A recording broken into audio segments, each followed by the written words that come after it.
Hey everyone, Nick here with a quick video on how to price your automation services. In the next few minutes, I'm going to cover everything from the various models that I've seen work really well in the automation industry. So specifically how to structure your package or your service in such a way that makes sense for the client and then in such a way that makes sense for you. And I'm also going to cover the various price points that we might want to start looking at depending on whether you're a beginner, maybe somebody with a little bit more experience, or maybe a professional. So if that sounds like something you're interested in, stay tuned and let's get into the video.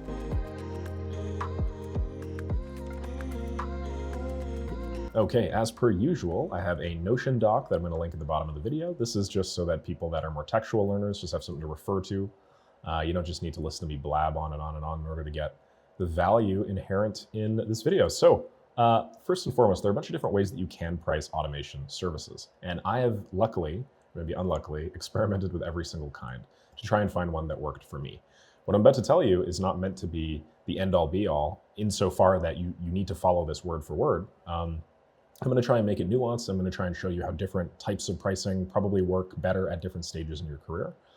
So, take everything I'm going to say with a grain of salt, but there are also slightly different markets that I know the people that are watching my videos are in. I mean, for instance, I usually do a lot of CRM builds. I do a lot of lead generation. I do a lot of make.com stuff. But if you're designing or building something slightly different from me, whether it's on a different platform or maybe you're offering slightly different services, keep in mind that that may vary. Regardless, I think this is going to be a very educational and beneficial video for you all. So without further ado, the first way to price is hourly. Now, what is hourly pricing? I think it's pretty damn simple. It is where you charge per hour that you spend providing a service.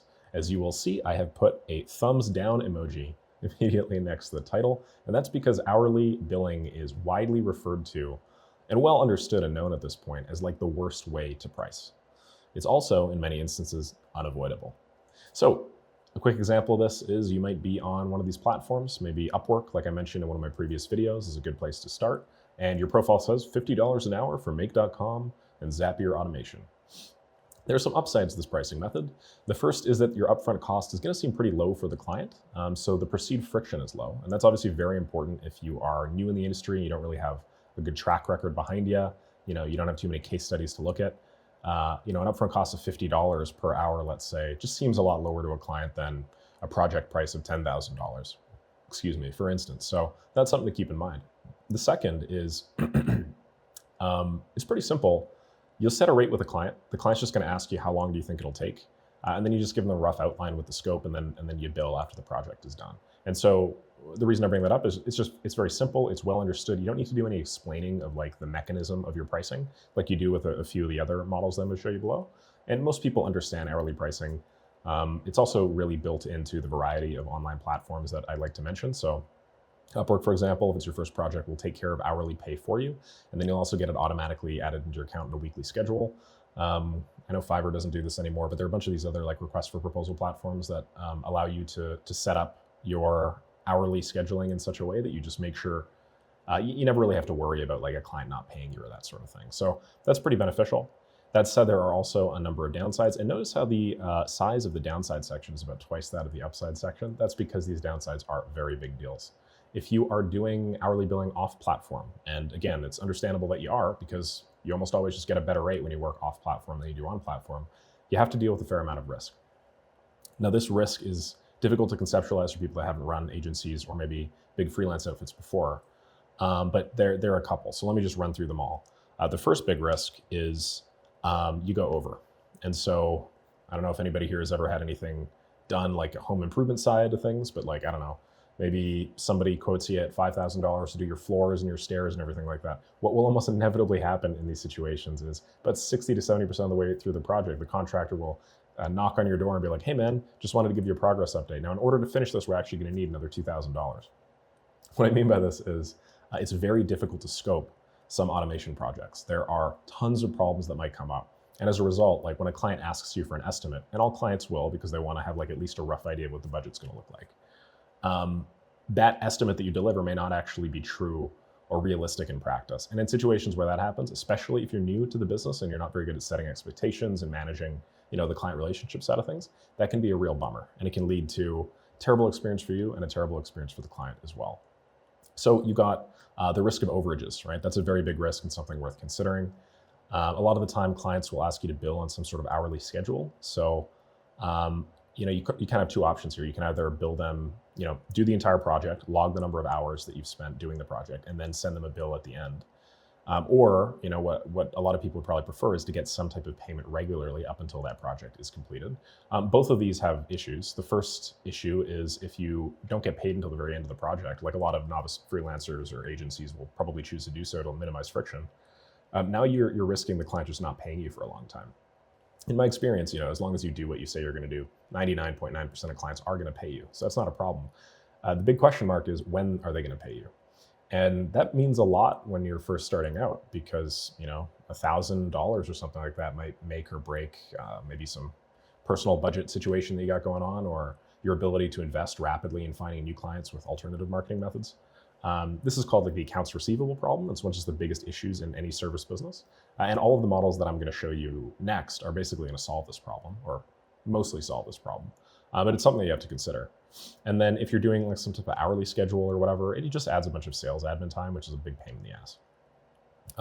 Speaking of sales admin, the amount of bullshit time that a client will sort of force you to do if you are engaging with them on an hourly basis is usually pretty chunky. It's usually pretty big. I mentioned how clients want you to scope pretty religiously. And that scoping can be so unnecessarily granular, especially for like poorer clients, that you end up spending literally just the same amount of time talking about what you're going to do than actually doing it. And that's definitely a recipe for disaster. And then the biggest downside of hourly pricing, and this is the one that, if you just take one thing away from this whole video, take this away, is that it is a total misalignment of values. Your value as an automation engineer or a specialist or an agency is not in how long it takes you to do one particular project. Realistically, if we're just being logical about it, your value was built over the months and years and decades leading up to the moment where you have this contract, because that was what enabled you to know what process to pitch, what system to develop, or the various skills necessary to do this sort of thing. Why would you, let's assume you're really good at this and you build systems really fast, why would you be punished for being really good at that? That just makes no sense. You shouldn't be punished hourly wise. If you finish a 10-hour project in 5 hours, you shouldn't be punished by getting half of the pay.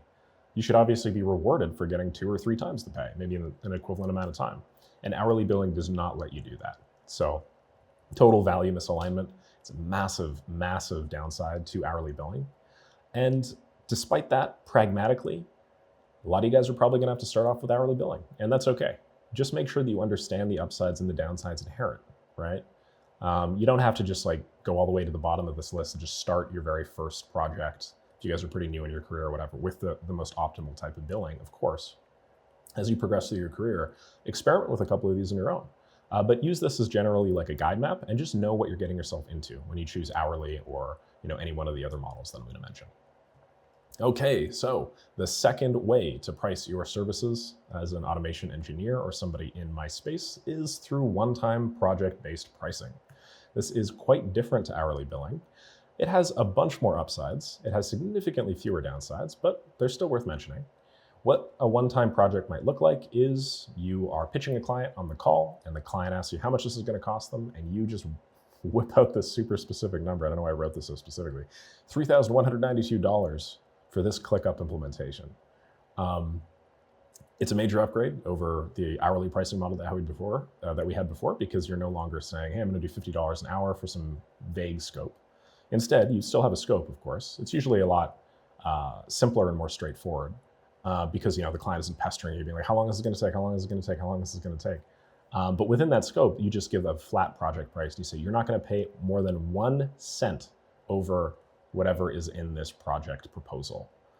The benefit to that is that part there where it's like we're not going to do any overages because I really trust my ability to do this. That's a ton of confidence, and clients really like that. They like having set project pricing where they just know how much money something's going to cost. So it sort of reduces friction on that end. That said, you are also just pitching them on a way higher amount upfront. Like $3,000, for instance, is a lot more scary than $50 an hour. So you are going to have more friction with this method than with the hourly method. Just keep that in mind. Obviously, it's value aligned now, so you're no longer punished for dragging and dropping modules faster than somebody else, or by knowing exactly what the hell to do with this thing. The better and faster you are at building, and the more know-how you have, and the better way you can structure it, That all just translates to improved revenue for you. So it's a win-win in that regard. That's not the worst way, but it's also not the best way. But there are ways that you can make it better. And there are ways that you can also cover your bases too. Like a lot of people that start off with one-time project price, there's sort of three camps. You can either bill all up front, or you can bill some type of milestone schedule, or you can bill all at the end. And so a lot of people, because they first starting out in business, they don't fully understand kind of the implications of what they're doing. They'll say, hey, let me do the project before I bill you after.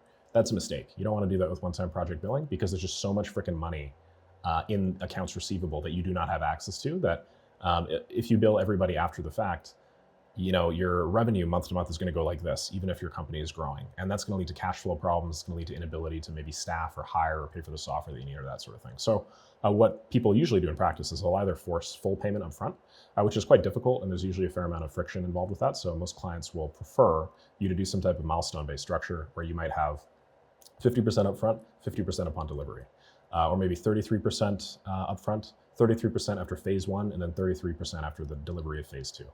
These larger phase projects, I usually stay away from them. I like the 50% upfront, 50% deposit, or 50% delivery. It's just simpler for me. But if you're doing like a $30 or $40 or $50,000 project, usually there are going to be multiple stakeholders involved, and they're going to want like a more granular pricing scheme, hence the percentage milestones. So yeah, that's really valuable. And then by forcing 50% up front, you usually have enough to at least just make sure that all the costs that you have in delivering the service are paid for, which is valuable. I mentioned the downsides, a harder sell than hourly. If you don't set strong expectations with a client, they can use you and abuse you. The reason for that is because any additional time that you spend on the project is not being reflected in the pay. And that's sort of the whole deal with project-based pricing, right?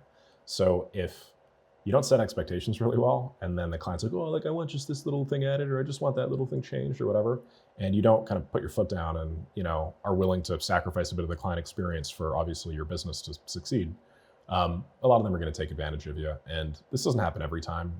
It doesn't happen very often to me, but I think that's just because I set expectations very strongly initially.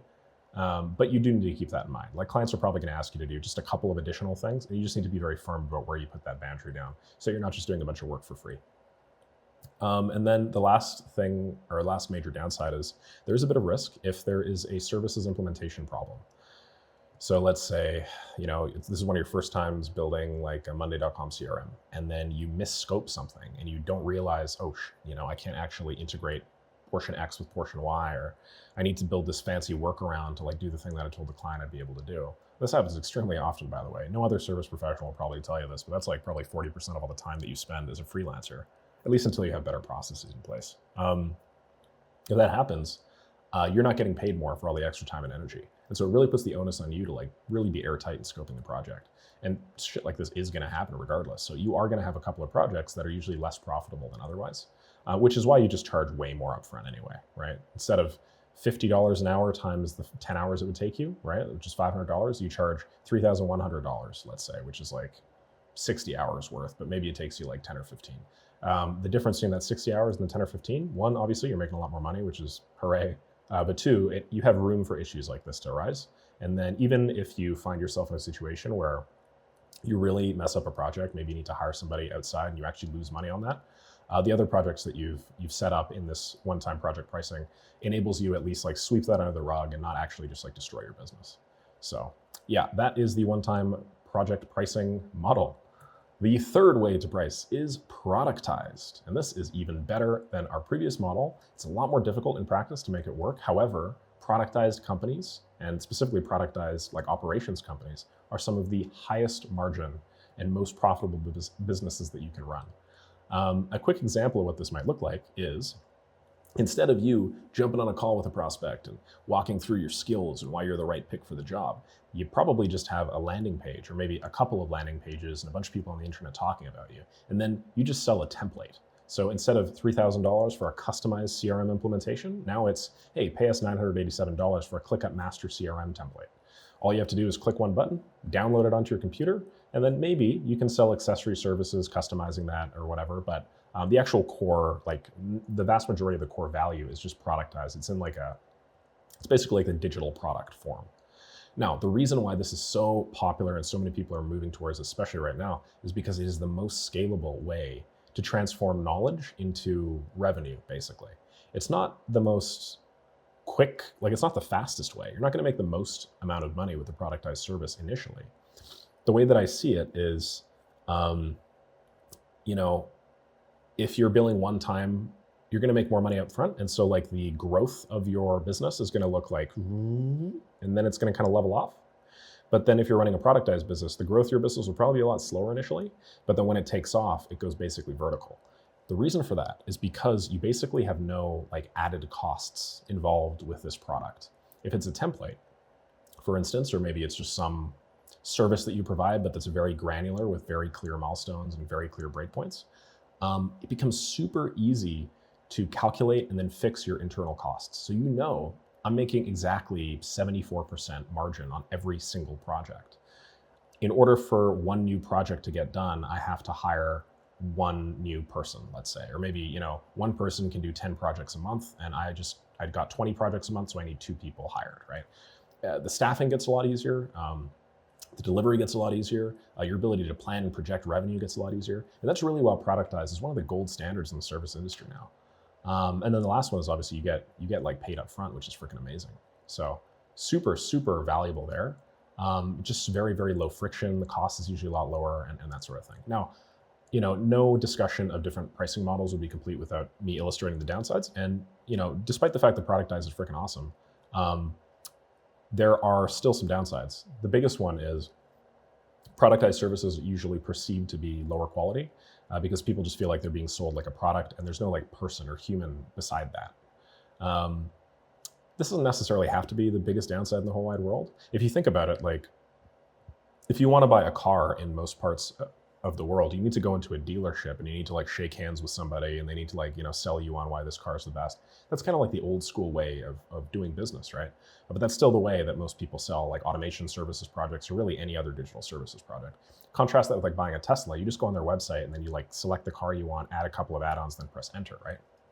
It doesn't necessarily have to be a downside, but we are working in business and a lot of the time we're working with people that, I don't want to say they're older necessarily, but they're certainly used to slightly older ways of doing business, I guess. That's a lot more relationship based and personal based.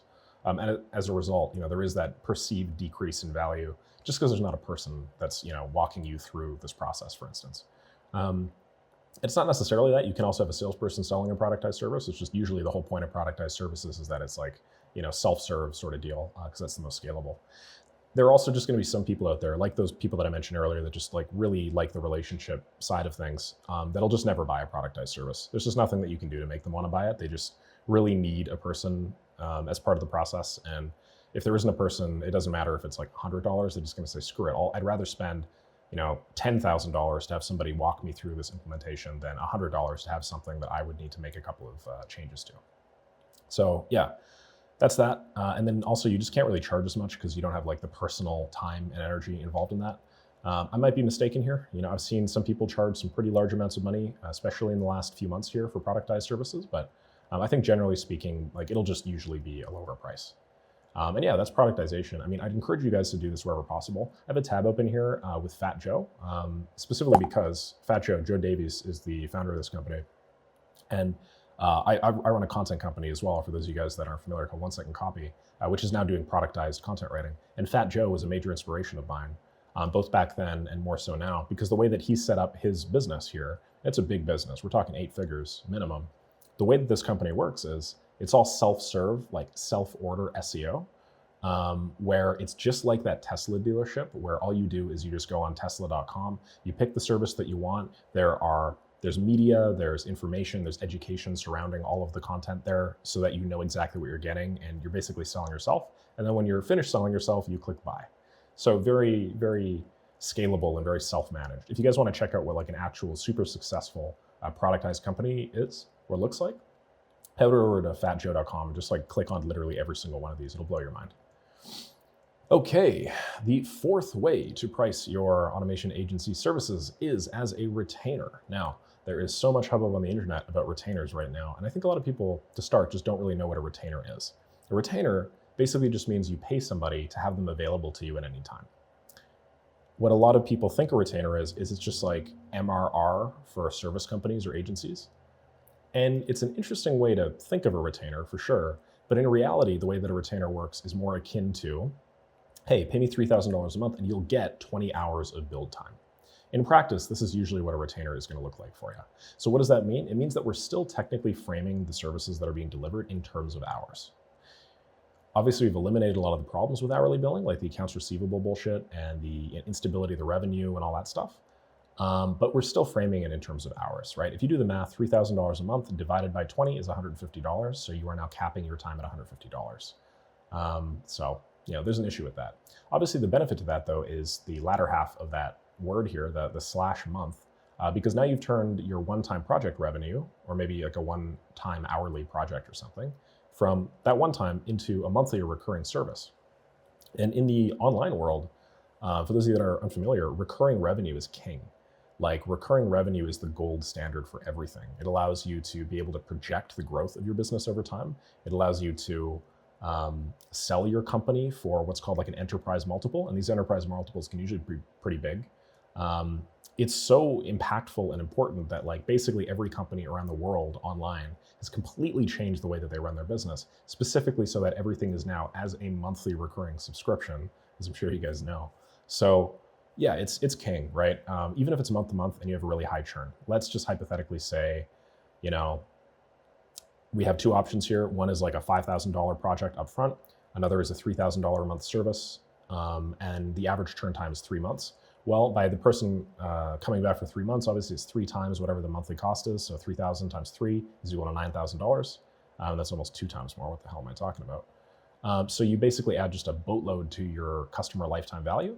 And then in addition, you're spreading that out over a longer period of time, which technically means you're making less like money per minute. But it also means now you can project, okay, like next month, assuming that the vast majority of our customers stay, we're going to have $27,000 available for us to do investment into marketing.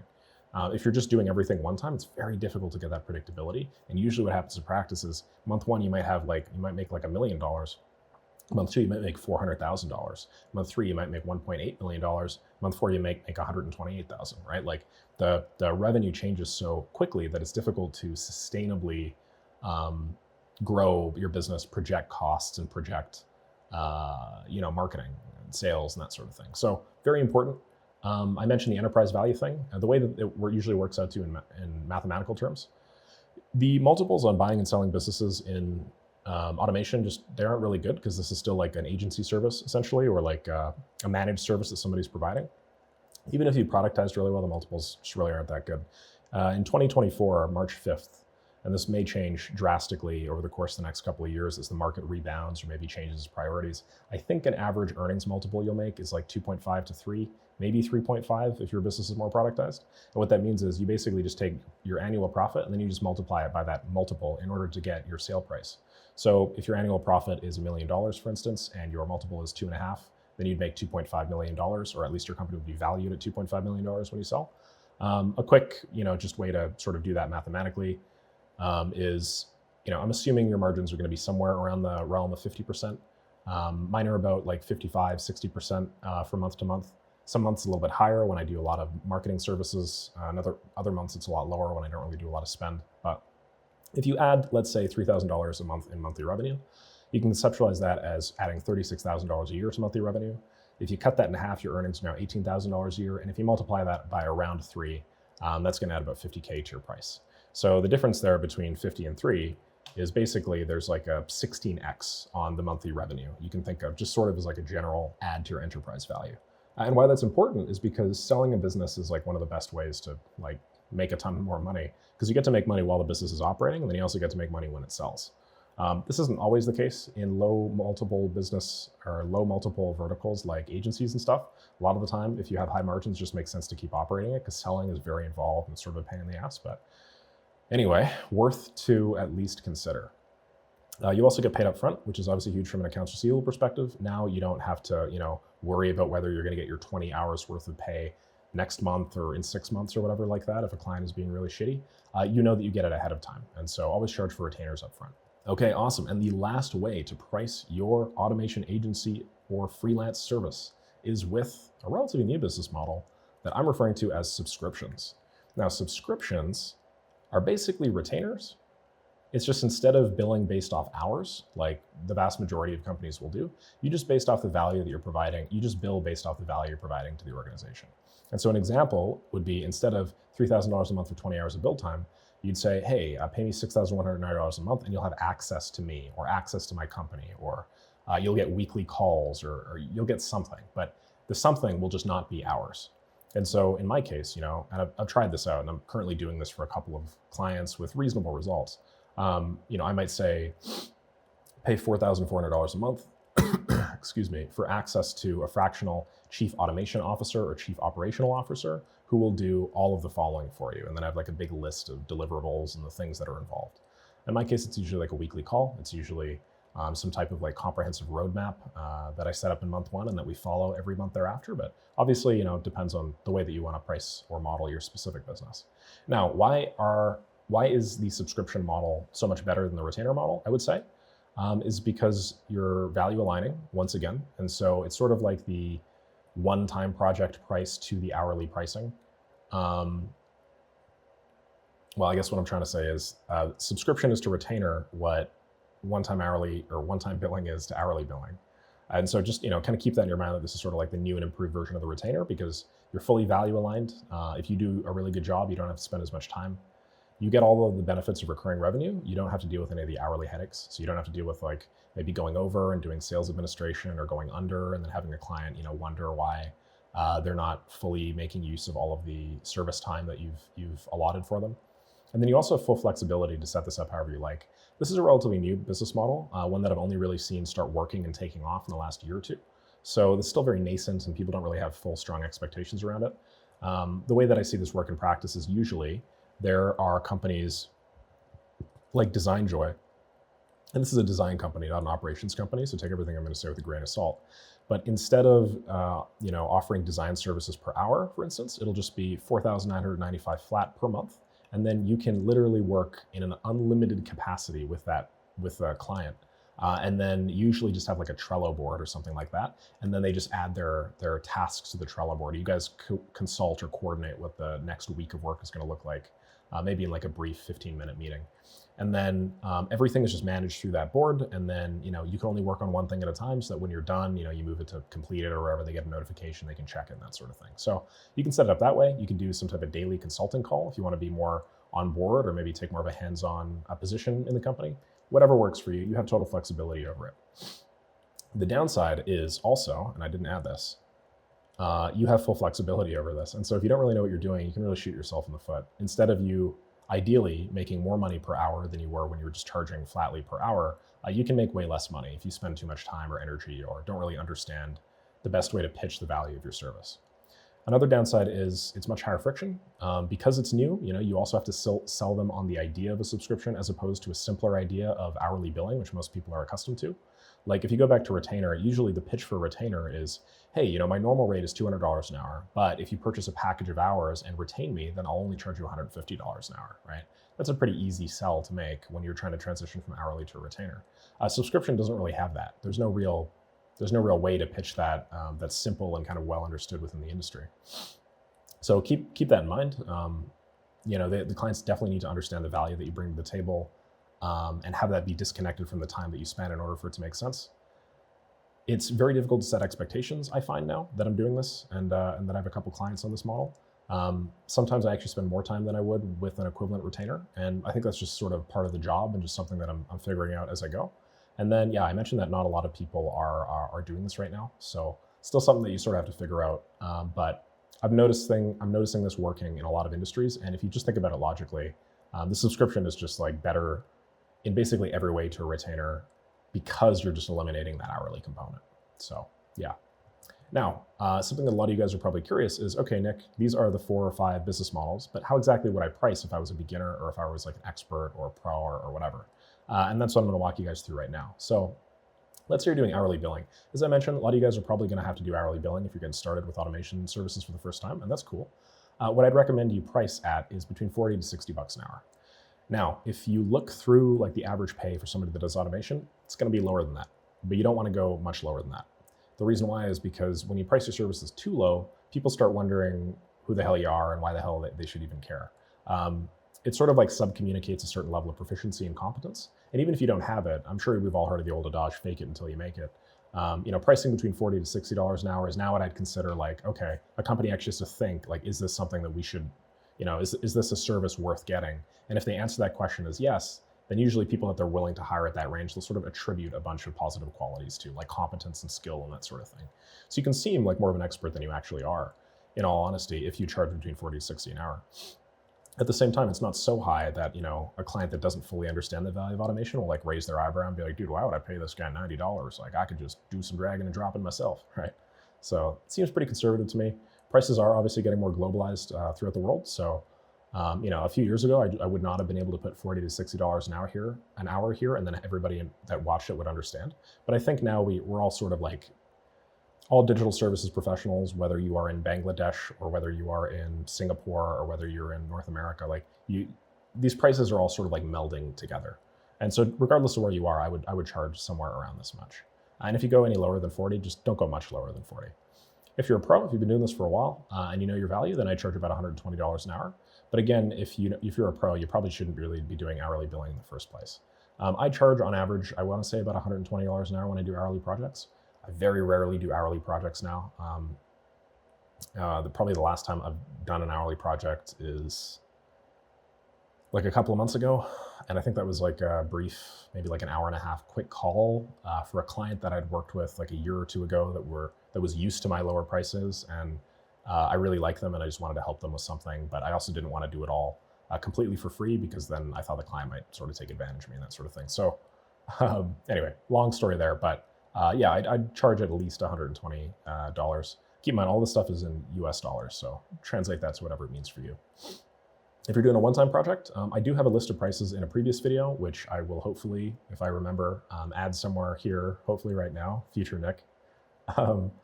It breaks down the various services that people provide, like ClickUp CRMs or Monday.com CRMs or maybe some lead generation systems or whatever. So it's a lot more granular than this. But generally speaking, if you're a beginner, charge like $1,500 or more for your project. Your projects are probably going to take you at least like 15 hours to fulfill if you don't really know what you're doing and you're running into roadblocks, right? So, this is still at minimum probably going to be about like 1.5 to 2 times what you'd make at an equivalent hourly rate. But as I mentioned, the downsides to this are some projects can go over scope, and then when they go over scope, it's your fault and you're kind of paying out of your pocket for it. So you always need to have a little bit of that buffer. If you're a pro, I wouldn't take less than 5K for a project, simply because it just wouldn't really be worth your time otherwise. And if you're a pro and you're running an agency, so there are multiple other people in the company that are working with you, I'd probably charge even more, maybe even double this, simply because the second that you throw another variable into the mix, like another human being, man, does it get difficult to like constantly guarantee good margin.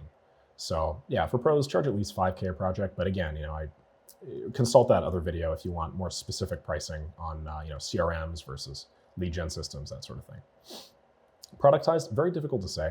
And there's no real like pro or noob difference here. It's very variable. Generally, what I find and what I've seen is that productized services are usually between 20 to 30% as much as like a bespoke implementation. And so that 70 to 80% or whatever difference just represents the value that a person would provide in the process, some type of like personalized implementation expert. If you want an example, as I mentioned earlier, just head over to Fat Joe. These guys do it for SEO and content writing, design and video, PR, right? All these marketing services, and you'll see more or less how they price compared to what an industry standard might be. Also note that you have total control over this, so whatever price you choose is, play around with it. Start low or start high, and then kind of work your way around the spectrum. Find out what makes the most sense and highest ROI for you guys. For retainers, the way that I'd structure them is if you're a beginner, I'd probably do somewhere around $1,500 a month. I would pitch my services probably at like $70 or $80 an hour, and then I'd pitch the retainer as like a discount to maybe $50 an hour for that $1,500. So maybe you're doing like 30 hours for this. That 30 hours though is like a lot higher value than just billing them hourly, because now you have a guaranteed sort of deal, and it also allows you to build a long-term relationship with a client that's paying you. And I think the value of that cannot really be overstated. Basically every small retainer that I had at the beginning of my career has now evolved into a much larger relationship, whether it's some type of revenue share or just a lot higher hourly rate or a lot higher number of hours. So that's quite valuable. And then if you're a pro, I charge probably about $4,000 a month plus. I would probably pitch my services as being worth at least $100 or $150 an hour, then maybe drop that down to $100. Obviously, totally up to you, and this is all dependent on the way that you priced hourly earlier, but yeah. Lastly, if you're running a subscription, I would, as a beginner, charge no less than $2,000 a month. Keep in mind, you're a beginner. It's very difficult to pass yourself off as like a chief automation officer or chief operations officer if you don't really have a lot of experience behind you. So most of you guys will probably not be able to do this, at least for a couple of years. But even if you somehow did, I would always make sure that my value is represented somewhere around like the 2,000 plus mark. And then for pros, I'm putting $4,000 a month here just because I've experimented with charging that much for my own company, LeftClick, which is right over here. And basically, I'm charging $4,400 a month. And basically, what I found is in practice, I usually spend way less than whatever the equivalent would be. Let's say we're doing $100 an hour. I spend in practice way less than 44 hours a month. It's usually like 15 or 20 hours a month. So my hourly rate has now just doubled up to 200 or maybe 250 for an equivalent amount of time. And the value there is because it's on a subscription basis, some months I might actually spend more, some months I might spend less, but I'm basically like the partner to the person that's working with me. And I'm not just like kind of building systems for them. Now I'm sort of going into a consulting role where I'm proposing systems, I'm proposing changes and that sort of thing. And then as an aside, I find if you guys are trying to run an automation service, charging money for a subscription and then upselling them later on at some sort of increased service or maybe some type of like partnership or revenue share is a lot easier. Because again, you're not framing yourself as somebody that's working hourly. Now you're framing as somebody that's working from a value perspective. And most of the time when you pitch these people, you're pitching a business owner who doesn't really like working hourly either. And they like the value perspective. So yeah, they're just going to consider you a lot higher value and they're going to see just a lot more, I think, opportunity in working with somebody at their level as opposed to like just some little worker bee that they pay an hourly rate. Okay, sweet. So I'm going to attach this Notion in the video description as per usual. That's it on my guide to pricing automation services. Again, some of this was consulting, some of this was operations, some of this was automation, but I trust you guys are mature enough to see the difference. If you guys have any specific requests you guys would like me to do next, feel free to just drop that down below as a comment. More than happy to take that and then potentially record a video on your suggestion. Otherwise, please like, subscribe, do all that fun stuff, and I will catch y'all in the next video. Thanks so much. Bye-bye.